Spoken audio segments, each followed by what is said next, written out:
Hello dear students, আশা করি তোমরা প্রত্যেকেই খুব ভালো আছো আর সুস্থ আছো। অনলাইন ক্লাসে আজ তোমাদের প্রথম দিন। তোমাদের সহজ পাঠ বইয়ের 43 পৃষ্ঠার অষ্টম পাঠ আজকে আমরা পড়ব। তোমরা প্রত্যেকেই আমার সাথে বলবে এবং বইয়ে আঙুল দেবে। চলো তাহলে শুরু করি। আরমানি গির্জের কাছে আপিস, যাওয়া মুশকিল হবে। পূর্ব দিকের মেঘ ইস্পাতের মতো কালো, পশ্চিম দিকের মেঘ ঘন নীল। সকালে রৌদ্র ছিল, নিশ্চিন্ত ছিলাম। দেখতে দেখতে বিস্তর মেঘ জমেছে। বাদলা বেশিক্ষণ স্থায়ী না হলেই বাঁচি।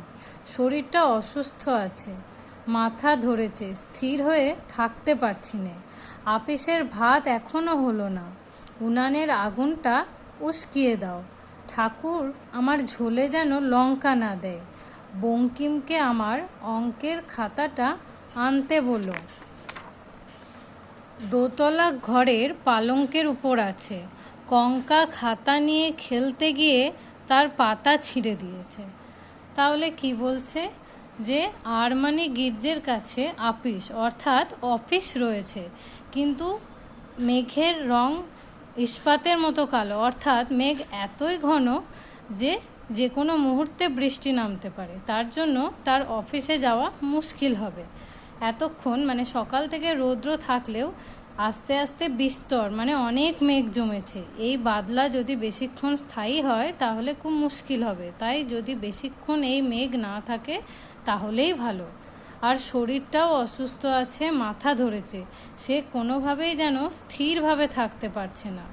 আর তিনি চিন্তাতেও আছেন, অফিসের ভাত এখনও তৈরি হয়নি সময় মতো। সে রান্নার ঠাকুরকে বলছে যেন তার ঝোলে লঙ্কা না দেওয়া হয়।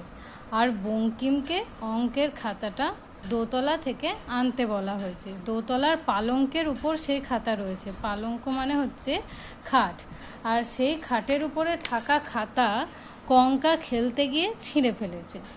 তো তোমরা প্রত্যেকে রিডিংটি খুব ভালোভাবে পড়বে, সাথে বানানগুলোও অভ্যেস করবে। আর এই পাঠ্যাংশের যে অর্থগুলি রয়েছে সেগুলো আমি তোমাদেরকে লিখে পাঠাবো, তোমরা অতি অবশ্যই মুখস্থ করবে। এই পাঠ্যাংশে কিন্তু ইংয় কয় যোগের শব্দগুলোর ব্যবহার বেশি আছে।